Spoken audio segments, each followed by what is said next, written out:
Get business done with the new American Express Graphite Business Cash Unlimited card. With unlimited 2% cash back on all eligible purchases, unlimited 5% cash back on flights and prepaid hotels booked through American Express Travel Online, and a flexible spending capacity that can grow with your business, you'll have the confidence to keep building. Apply today and earn a welcome offer of $1,500 cash back after you spend $50,000 in qualifying purchases on your new card within the first 6 months of card membership. Terms apply. Learn more at go.amex/graphite. Hear that? That's now Crispy and McCrispy strips meeting Creamy Caesar sauce. Sounds extra crispy. Caesar sauce at McDonald's for a limited time. Ba-da-ba-ba-ba. Morning decisions. How about a creamy mocha frappuccino drink? Or sweet vanilla? Smooth caramel maybe? Or a white chocolate mocha? Whichever you choose, delicious coffee awaits. Find Starbucks Frappuccino drinks wherever you buy your groceries.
Back, everybody. It's Jay Scott, and it is The Hook Rocks. Thanks again for tuning in.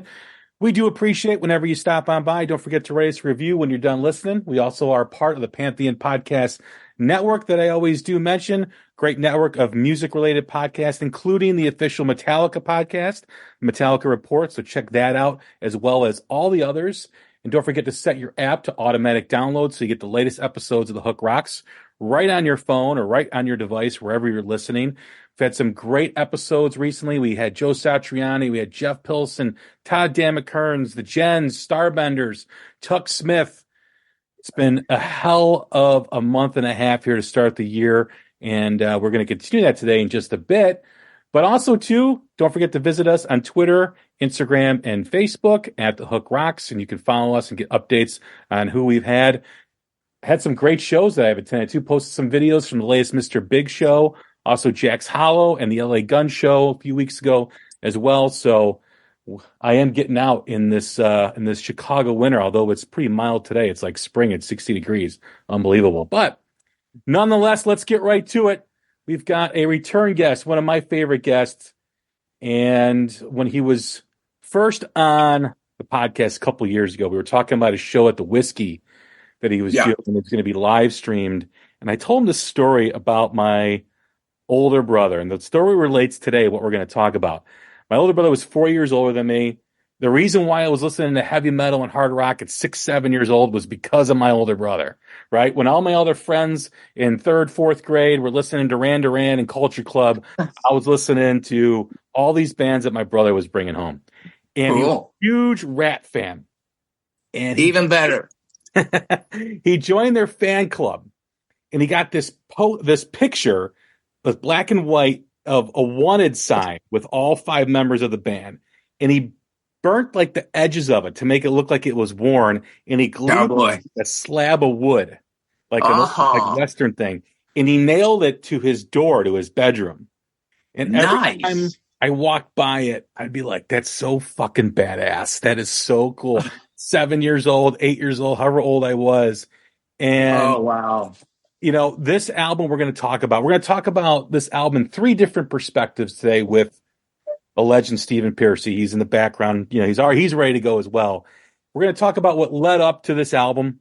We're going to talk about the album itself, and finally how he reflects on it and how he views it in today's world. So without further ado, we'd like to welcome the legendary singer Stephen Pearcy from Ratt. What's up, man? Hello. How are you? I'm good. Good to be back for more. There you go. You're a wanted man. You're back at the scene. Yeah, right. I like the story. That's cool. That's something you would do in high school, burnt it in whatever class that was, and you'd make pipes and you'd make that kind of thing. Like you say, the boards, and you can burn the board and put your rocker picture in there. Yeah, I get it. It was so cool, man, because he was really into Ratt, and we're going to get into that because I want people to really remember what that time was. This was after Van Halen. Van Halen kind of set the tone for all these bands that were about to come in the late 70s. And you mentioned it on a previous interview, too. You saw Van Halen. You went back down to San Diego, and you said, we got to get our shit together. Well, the thing is, I'll make it quick. It's in the book. And a friend of mine, since I'm from LA, and I really started getting serious about playing guitar in 76, 7. So he'd tell me all the time, oh, there's these great bands you have to go see. And he kept saying, there's this one band, Van Halen. They're playing Gazzarri's. They're the house band. This was like 1977, and I'd go, oh man, I'll try to get up there, and then eventually in 78, he goes, now they're at the Whiskey A Go-Go, and I don't know what the Whiskey A Go-Go is, so I go, wow. He goes, you really got to catch him now. You got to see him. So I go, fuck it, man. I'm going to drive myself up there and try to get in and see what's going on with this band, Van Halen, right? So I knew backstage kind of stuff, seeing bands at the sports arena. I just went, hey, you want to smoke a joint? And he said, yeah. And I went, holy fuck, I'm in, So we did our thing. I'm inside. I'm like, where's the guitar player, right? So I was more of a guitar player guy. Still I am, but more then, and traded gear and had some great gear. So anyway, I meet Ed. And when I saw, we talked and stuff, and he's like, hang out on stage. It's fucking cool. And I fucking did. I was sitting right there next to him. And this is the first time meeting him, granted. So I'm like, shit, I've never seen him before, right? So I watch him play. It wasn't packed, but they played like they were in an arena. I mean, the jumping, the Ed kicking his amps, and I was like, what the fuck is going on here? I mean, I had just seen Zeppelin a few times, and that was the almighty. But I was like, holy shit. Wait till people check this out after the show. I was like, unbelievable. Wait till people check this band out. They're going to be huge. I have to figure this out.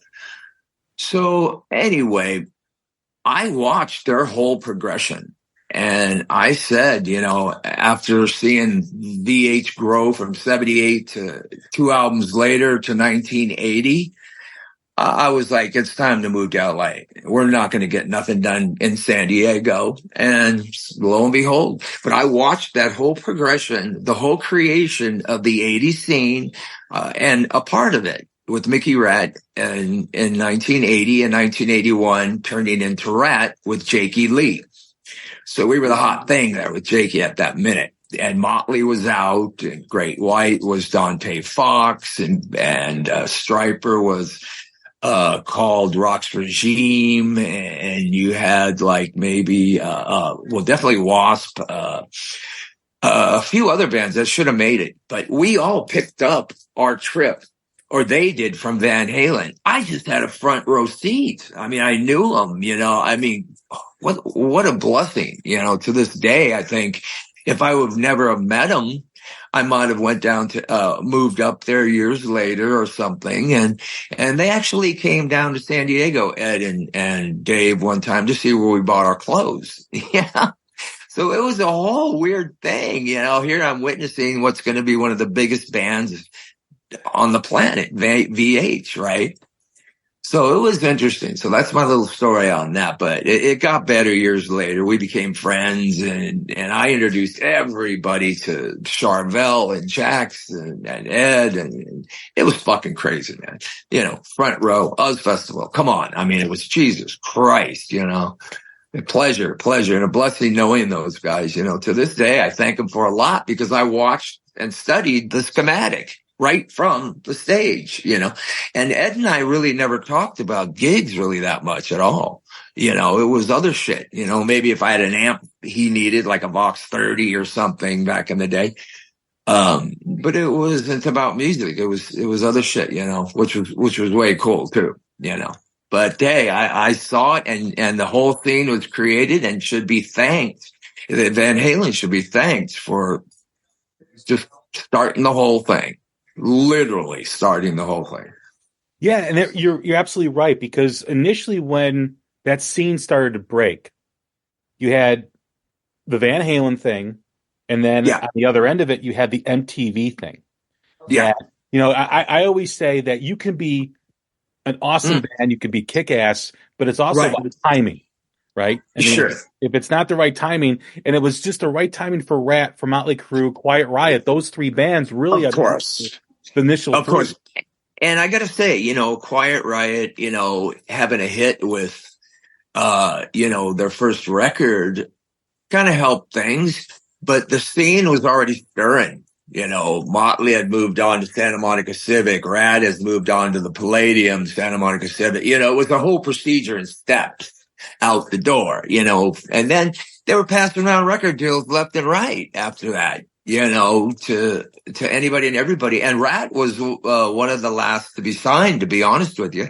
You know, it frustrated Warren to hell, but I knew we would be eventually. We were too good, you know. And I say that as, you know, respectfully, the band Ratt, when we were on, we were on. And that's what got us the record deal. That's what the EP created, all of that buzz. And it was timing. 1984 was the year of the Ratt. What the fuck? Come on. There was also the Metal Massacre compilation. Yes. Well, like I say, when I started hanging out with VH, I started learning some things. You know, you move to LA, you got to have a press kit, this, that, whatever. So I released a single in 1980. And then the next thing on plastic from the band Ratt, was with Brian Slagle, Metal Massacre. He picked Tell the World. And I wrote that Mickey Ratt ages ago in the late 70s. And it was a great song in the set. Great song, obviously. We put it on the EP, when there were many other songs, but he liked it. And that was the next thing that we did. And then after that, it was the EP, you know. Metal Massacre 1 and then the EP. Yeah. The EP, I mean, obviously in Southern California, it was a big deal because you guys sold, you know, 1,000+ copies of it, which back in that time was 1,000. We sold, fucking something like 50,000, wow. 60,000. It was crazy. It was just off the charts. And our manager at the time, Marshall Burrell, found a distribution through Green World. I mean, it was a process too, you know, because it was an independent label. So, but it opened the doors, you know, and it got radio play, which was brilliant, you know. The sound is much different on that EP than what led into Out of the Cellar. And you mentioned Jake E. Lee, and a lot of the songs on that EP were performed with Jake. So the guitar style is a little different, even though Warren played on it. It was still a little different than what. And then Jake went on to Ozzy's band. Yeah, he went to Deal. He went to Deal first. Oh, he did. Okay, I did not know that. And that was like a little thing that didn't quite work. And then he went to Ozzy. Yeah, you're correct. Do you think by him leaving and that change in style, how do you think it prolonged you getting that record deal, or no, because here's what was happening.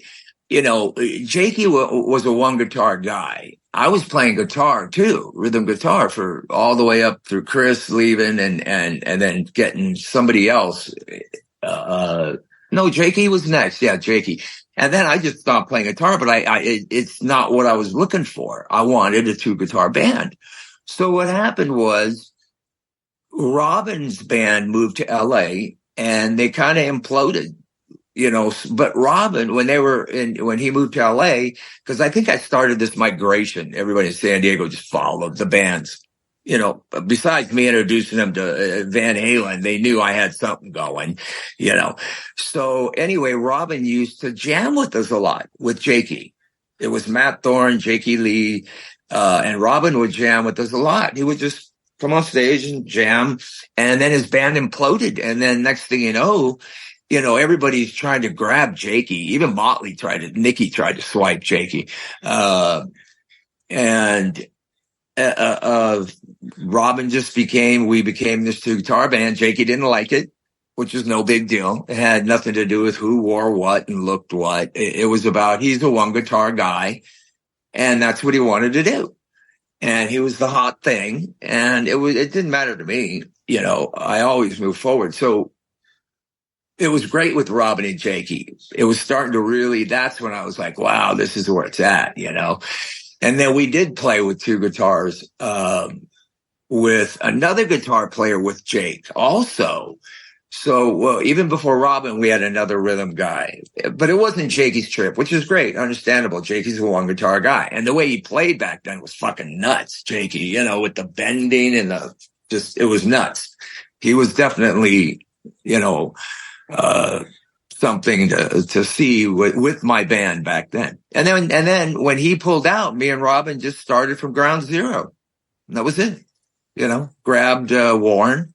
He grabbed Warren first, and it was cool. Jakey taught him a bunch of stuff. It was interesting. Here's some trivia. As Jakey was writing Bark at the Moon, Warren was writing stuff for Out of the Cellar, and they were roommates. So trip out on that. And then Jakey would be showing them the solos to like all these Ratt songs to play the next, whenever, it was funny. It seemed to be a lot more camaraderie back then too, between the bands.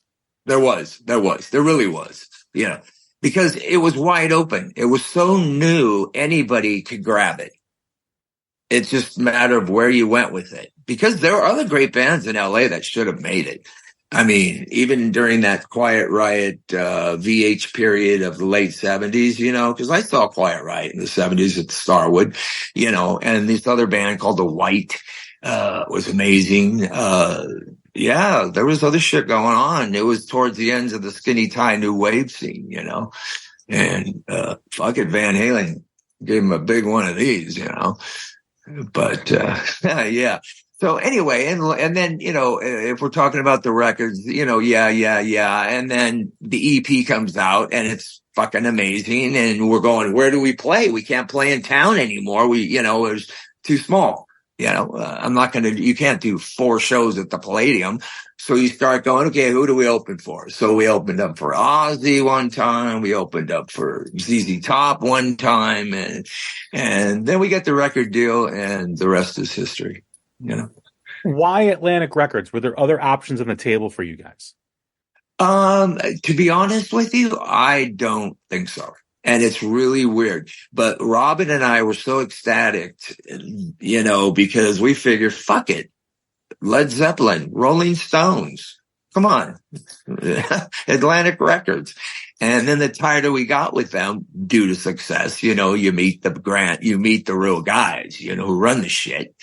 The Ahmet Ertegans and the Doug Morrises and and then you'll learn a whole another thing if you're paying attention. But yeah, we went with Atlantic. They came down and saw us under one condition. Bo Hill was part of the mix. A lot of people don't know that, as an up and coming producer. So we wanted, like, me, Love and Priest. I wanted Tom Allom, right? And they figured, well, fuck it. It's our first record. It doesn't matter if it's this guy. We're going to write our songs, and that's what we're going to do. It just so happened that we clicked with Bo, and we were both learning at the same time. He was learning Mr. Producer, and we were learning Mr. We're all going to be recording. It's professional. You're talking thousands of dollars. You're talking this and that. I think the party mode and whatever we were about from the, just milk spilt over on the EP, because there was a bunch of craziness involved in that record, which was great, which was great, because I wouldn't have it any other way. I mean, look, if Bo didn't put it this way, here's another trivia. While we're on the topic of celebrating Out of the Cellar's 40th anniversary, which I, in fact, was February 17th, 1984. Well, 2 days ago, Saturday, I did a couple nights at the Strat in Las Vegas. And one night was February 17th, 2024. So I literally played the whole Out of the Cellar record last Saturday. It was fucking cool, man. It was really cool for that occasion, but anyway, so that's what we're celebrating this year, me, and it's Back in the Cellar tour.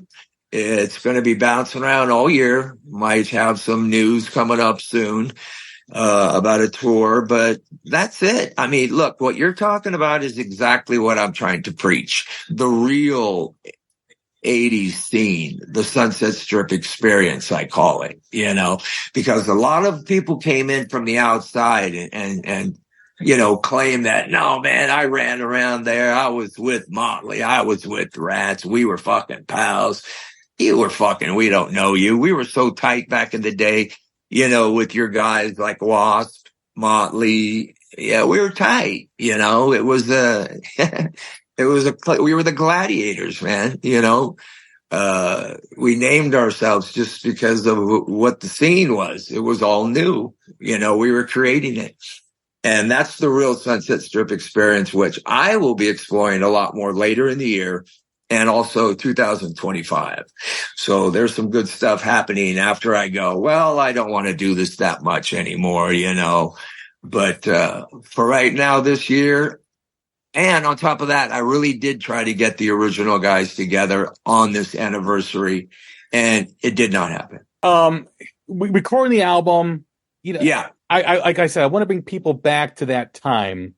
Sure. Because even though Quiet Riot kind of broke first with Come On, Feel the Noise, yeah, it was Ratt that really brought it to mainstream radio with Round and Round. Were you surprised at the reception of Round and Round?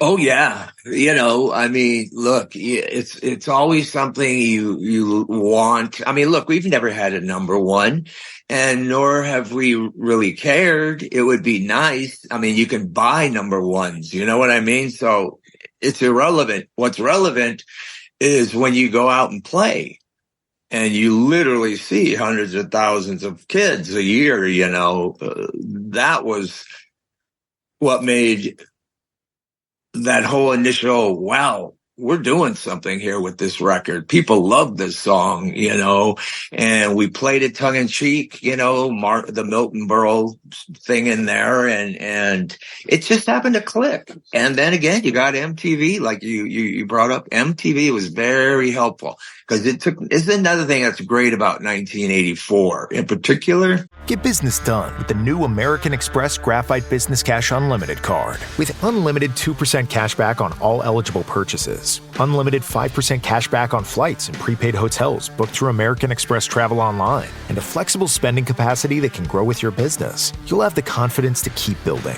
Apply today and earn a welcome offer of $1,500 cash back after you spend $50,000 in qualifying purchases on your new card within the first 6 months of card membership. Terms apply. Learn more at go.amex/graphite. Hear that? That's now Crispy and McCrispy Strips meeting Creamy Caesar Sauce. Sounds extra crispy. Caesar Sauce at McDonald's, for a limited time. Ba-da-ba-ba-ba. Tomorrow morning is knocking. Stock your fridge now. How about a creamy mocha frappuccino drink? Or a sweet vanilla? Smooth caramel, maybe? Or a white chocolate mocha? Whichever you choose, delicious coffee awaits. Find Starbucks Frappuccino drinks wherever you buy your groceries. Everything was happening. I don't care if you're Grace Jones or Huey Lewis. I was playing shows with Huey Lewis. I'd shared dressing rooms with fucking, what's that band? REM. I mean, it didn't matter. Anything went. And that's what I loved about the early 80s, that it was just a big mishpot, but then guys like us would stand out because we were like, whoa, what are these first, there was no hair metal term back then. It was hard rock. But I'll tell you what, I embrace that hair metal shit. Bring it on, You know what I'm saying? It's all business, and it's doing well.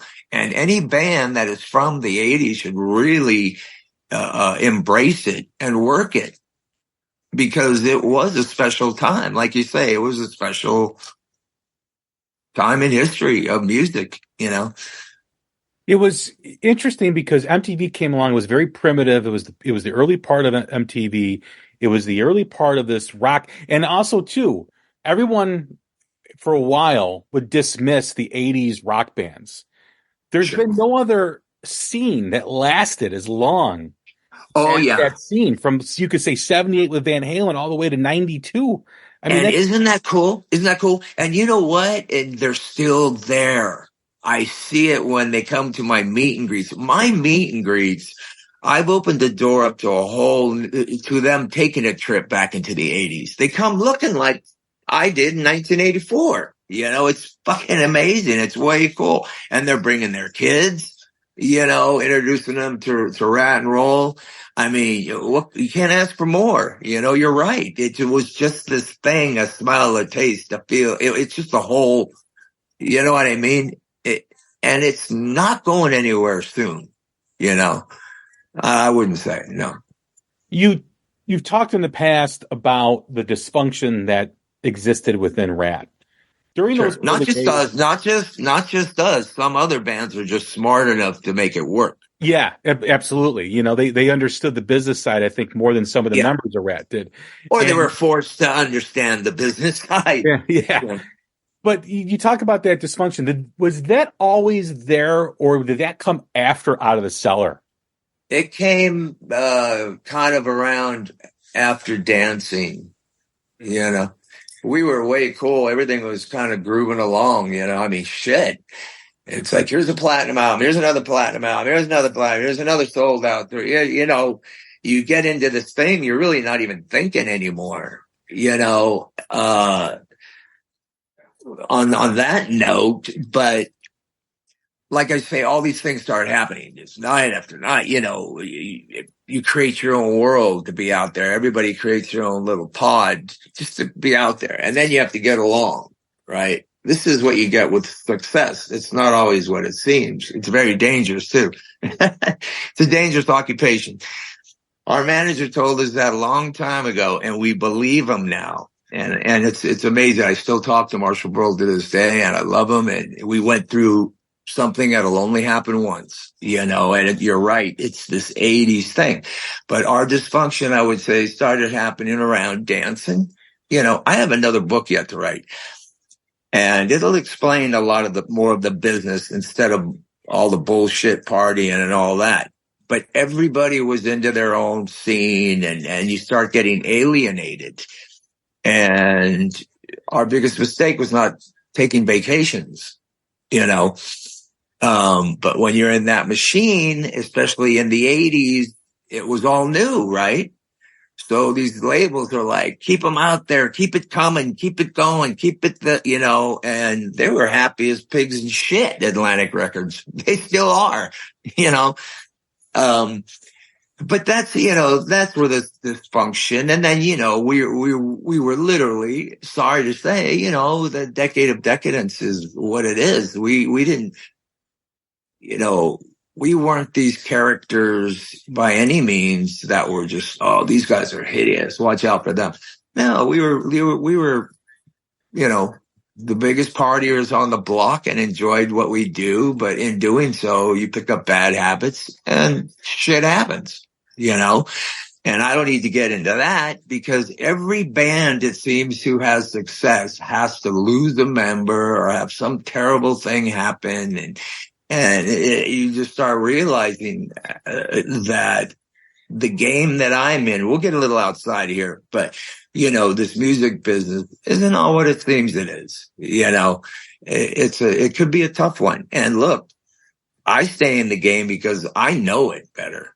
I know how to stay in here, and I enjoy what I do still. And, I'll hang around for as long as I want to. But that's where the dysfunction came out. That's where it is right there. Started around then due to all those things. Yeah. As a young kid, I remember one of the things that always stood out with Ratt, Motley, Quiet Riot, Van Halen was the swagger, the confidence that was portrayed in the videos and the interviews and everything. Like, you guys were outlaws. And it was, I mean, for a kid who's 8, 9 years old, like, wow, these guys are fucking insane. They're great. Was there ever, I mean, because artists go through that, have that confidence, right? But they also have self-doubt. They always figure maybe this isn't good enough. Did you guys experience that too? When you guys released Out of the Cellar, was there a self-doubt? Was it good enough? Is this going to land? How did you guys feel about that when you finally put it out? We actually recorded it in late 1983, by the way. We really didn't think of it. And that's one thing about us. And I don't know, I was more of the director for first few years before it turned to shit. But the mindset was, it's going to do what it does. Look, we're doing this now. We have a good chance as anybody else. Our songs are good, and we didn't know the first single was supposed to be Back for More. It would have been a whole different ballgame. We might not have had a triple selling platinum record right out of the gate. It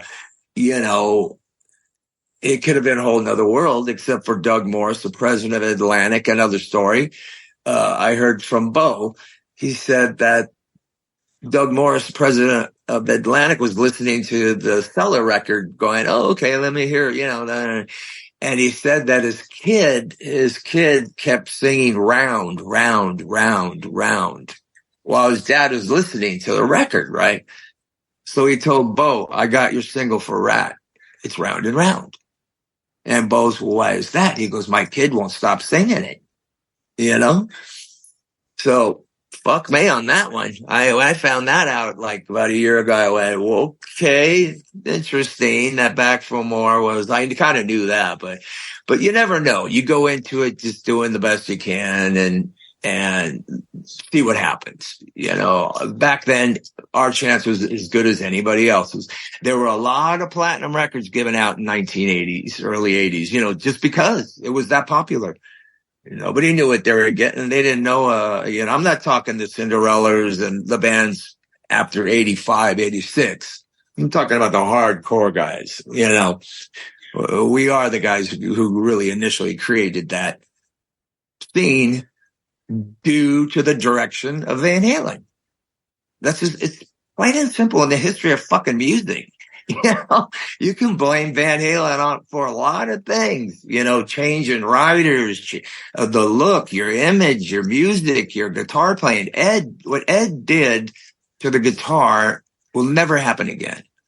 There will never be another Hendrix. There'll never be another Ed Van Halen. I mean, it's just one of those things. And now look, every kid on the planet, anybody plays has to tap right away, But anyway, our thing in the 80s, it was about flamboyance. It was about looking good, being colorful, dangerous, and exciting. That was my motto that I still stand to this day. But that was our motto with Ratt. And when you released the record, we'll do anything. We'll play anytime. And we've played festivals at 7 a.m. in 1984. We'll play with anybody. We'll do anything, any radio. And it was a lot of work. Put it this way. The record, first entered the charts Out of the Cellar, like, if I'm correct, 161. So it took months of work out there. It just wasn't instant. Bah, top 10 album, 3 million sold, We had to work for it, but we knocked out a lot of good bands, including Van Halen to sometimes, So when you think back on this now, you mentioned early on in our conversation about the tour that you're doing, celebrating the album. Sure. How much does it bother you that you guys can't get this to do a lot for tour and celebrate? a lot. But you know what? It just goes to show, who really has integrity, I mean, Jesus, I think my God, put it this way, Bobby Blotzer, drummer of Ratt, he's ready to go, Carlos, who isn't an original member, he just jammed with me recently at the Whiskey. But I can't settle for less, and with a bass player who doesn't even look like the same guy, who's really, if you're not into it, you're not into it. Like, and I can only have respect for like Warren for not, he doesn't need to. None of these guys do. I don't need to. It's just a matter of where your drive is, I guess. I have a different drive than my guys, and that's where the buck stops, I can't force them, I can just go, this is called business, now it's business. 40 years later, you should be very fortunate. It doesn't matter how deep your pockets are. It's the integrity you have for what you created, what you were a part of. That's what pisses me off. It's not no, I don't want to do it anymore. I'm fine. It's not that. It's like, well, when we released the box set last year, it was so cool.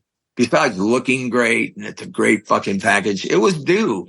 It was about time, because that's it. That was the real Ratt right there. 84. Well, the EP could have been in there, but 84 to 90, 91, that was it. After that, no matter who we had in the band, it just wasn't Ratt without Robin. And it wasn't going to be, whether it was Shanker or whoever. It wasn't going to be. And it had that's why it never really flew the second time. Although it could work now, but you don't have all the elements, right? The proper elements. Like, say, Motley bringing in John 5, no disrespect. That's not Motley Crue. Ratt without Robin, I said it when he wasn't playing. This isn't going to work. We can do anything we want. We can try as hard as we want. It's not going to be the same. And it never was and never will be. I mean, I go out because I'm the only guy. I'm the singer guy. I write the songs. I have every reason to go out there. I have integrity for the fucking band I created, So I'm out there having a great time seeing these people. I mean, I'm telling you, the meet and greets are fucking nutty. It's like going to a Halloween party, It is 1984, and I love it. We embrace it. It's like, fucking tell me the stories. Number one, I see these old photos and just go, man, explain that to me. I just don't go, hey, take a picture. All right, thank you. Get the fuck out of here. No, we hang out and talk and sign, and you want a tit sign, you want this sign, you want that, whatever. And nothing's changed. These people, they go right into 1984 mode, Well, that great. I mean, you think about those, I keep going back to you, Motley Crue, and Quiet Riot, and there's a reason for that, because those are the three dogs that kind of set the path. Sure. And when you think about those three albums, Metal Health, Shout the Devil, although Too Fast was before, and Out of the Cellar. In my opinion, Out of the Cellar holds up the best now, 40 years later. Thank you. I mean, and it's not just Round and Round and Back for More. It's lack of communication. Sure. It's Scene of the Crime. It's I'm Insane. It's all these great songs, and it just flows. There's no power ballad on it. It's just fucking pure rock and roll. And what was considered heavy metal back then, it wasn't considered. I know, isn't that interesting? It was considered metal. Yeah, and it's just. When you talk about not being able to get, the remaining members back together again, for a fan like myself and others, this album means so much to a lot of people because this was our gateway. This was our gateway for a lot of people into this genre. And I would love to have seen you guys on the stadium tour instead of Poison. I would love to have seen, all that stuff. That's politics, man. That's politics. Yeah. But then again, if you have like I was saying, we're not the most dysfunctional rock band on the planet. You can go through anybody from, anybody commercially out of the 80s, from Motley to GNR, you name it. I don't care if you're Black Crowes, it's there. It's just a matter of how you deal with it.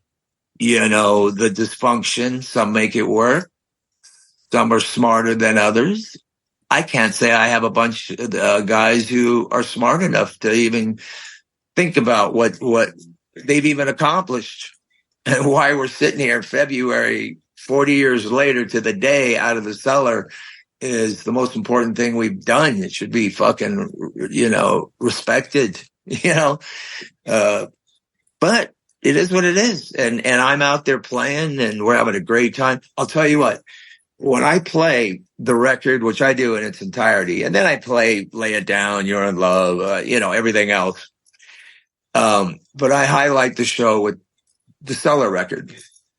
To play Scene of the Crime and to play, what's the other one?